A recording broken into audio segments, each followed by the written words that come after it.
Manny Diaz is the head football coach at Duke. He joins us on the Adam Gold Show. Year 1, 9-3. I check out when the regular season's over, Coach. So I don't even know what happened down at the Gator Bowl, and we can just move on. I appreciate your time. I really wanted to start with, year one was, I thought, fun, successful. How do you look at year one? I love those words. We did have a lot of fun. Certainly, winning is fun, but I thought we brought a great spirit week in and week out, and I think we learned that you can work really, really hard as a football program, which I think we do. But you can also have a lot of fun doing it, and especially get to celebrate the people you get to do it with. This place, I've learned in year one, does attract pretty extraordinary people, Mm-hmm. and we had a good time. They were fun to coach.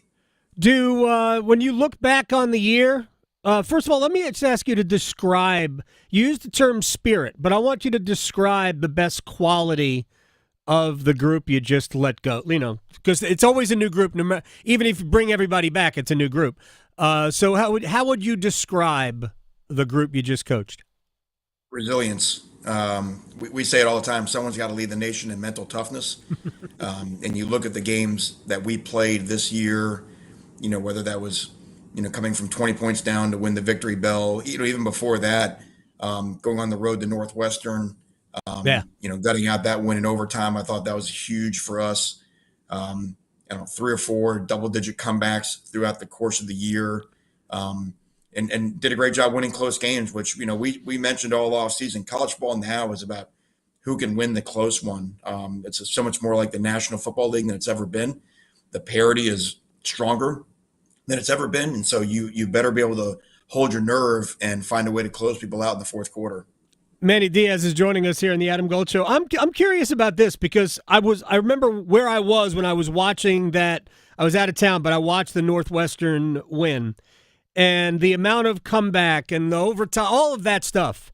Once you do that once, do you feel like that helps you do it again? Because you did it a few times this year. I'm not sure that it was the next week. That was the UNC game, but that was.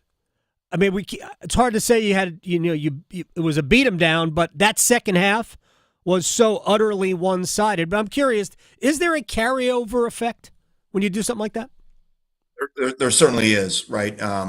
Confidence comes from, understanding things that have been done in the past that can happen again.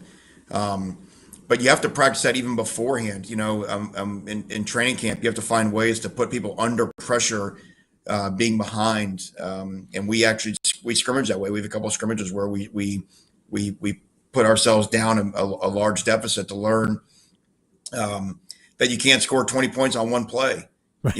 We always say you can't hit grand slams with nobody on base, and to not panic. And I think the big thing the players want to see is they want to see the coaches not panic. They're watching us as well, and every game is like solving a problem, and no two problems are alike.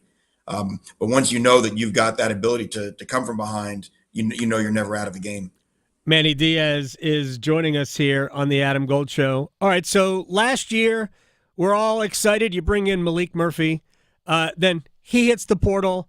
Darian Mensah comes in. And before we get to Darian, the player, I just want your feeling on the transactional nature of college football, where you really have so much you have roster turnover anyway, even under the old system where we don't have a portal in NIL. There's always turnover anyway because you naturally have guys shuffling in and cycling out of the program.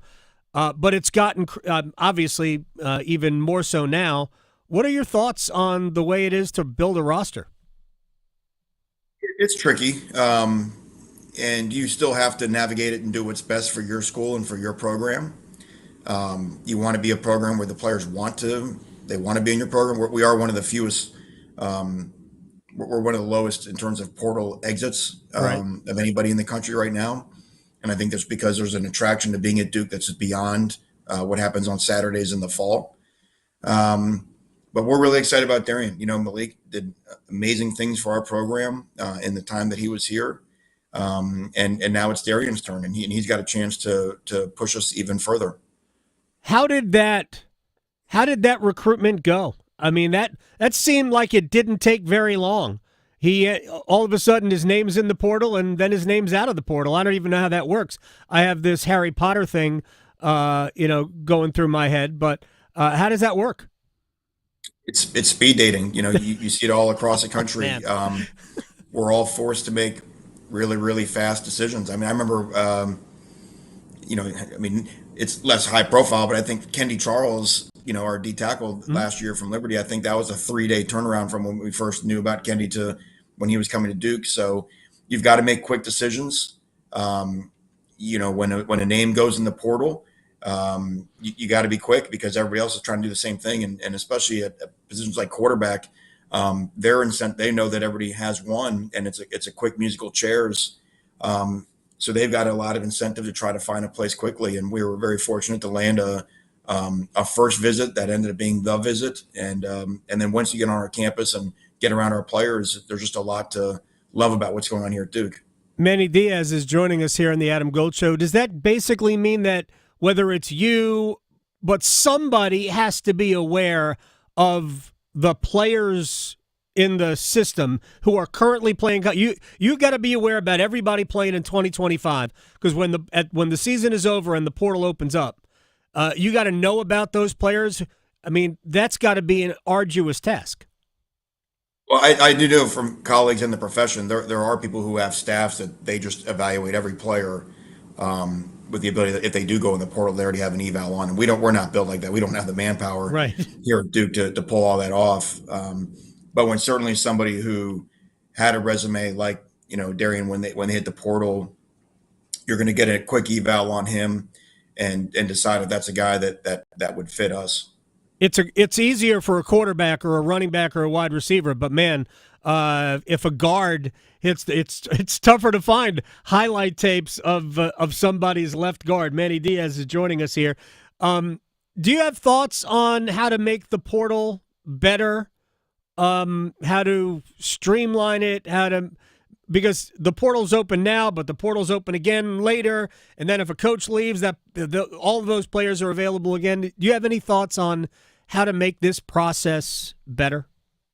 Well, I'm really proud of what happened yesterday in Charlotte. The American Football Coaches Association meeting. We had a head coaches meeting, and we went at it for 4 hours of a way to make it better that we hope pushes through. And going from our current model where we have two portals, which gives two areas where you have potential disruption for your team, which I think serves nobody. Right. We have a December portal that is open while the season is still going on. I don't think that serves anybody. And so we had a great conversation. It's hard to build consensus within a coaching cohort, but we were able to do it. We came together and we were unanimous in moving the portal to a 10-day window from January 2nd to January 12th. That's after everybody's season except for the teams in the semifinals right. of the national championship game, and they still have their portal the 5 days after their season ends. But this takes it out of December. We don't have guys visiting. There were stories of playoff teams that were preparing for the playoffs also hosting official visitors in the portal for next year's team. That's madness. And then the other advantage that this time next year, today is the 15th of January. You'll know who your team is for the fall. The portal doesn't need to be 30 days. You don't have to decide where you're going by the end of the portal. You have to just decide whether you're going in. Right. And now they decide whether they go in. If they're not coming mid-year, they've got the entire spring semester to try to find their destination. So I think we took a big step of getting it in the right way. It needs to get approved up the bureaucratic chain, but we're confident and hopeful that it will be. All right. Are you a fan of the 12-team playoff? Compared to 4, it's absolutely an improvement. And anyone watching the games, you can't help but see a great product. And and if you just follow American professional sports, playoffs, they never shrink; they always grow. Right. So I would not be surprised if this is not the last metamorphosis here. I remember when we started talking about this, and they're like, "Well, we need a 12-team model." I'm like, "Well, don't get married to a number because it's going to get bigger." I don't know where it's going to stop. I don't even think it stops at 16 because if they think they can make more money with 24, I think that's where we'll head there because as you said, I mean, they're talking about a 90-team basketball tournament.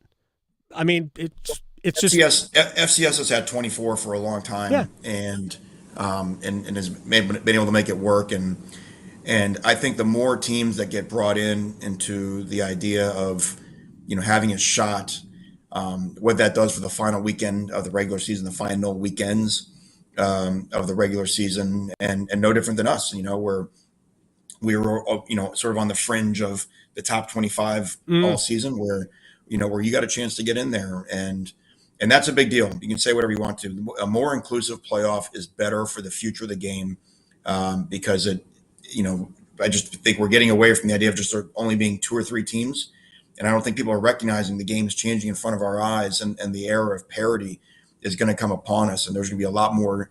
You're going to see great players spread out amongst more institutions than what it was 5, 10 years ago. I think we actually started seeing that this year. Do you think that is more about the portal or more about the impact of NIL? I think all the above.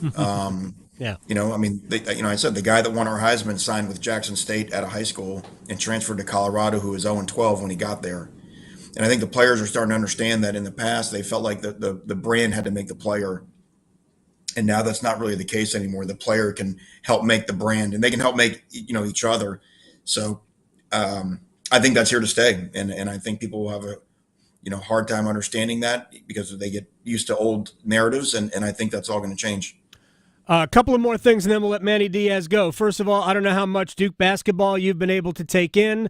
I'm sure part of your contract is sweet tickets, but have you tried to recruit Sion James to play maybe tight end, defensive end?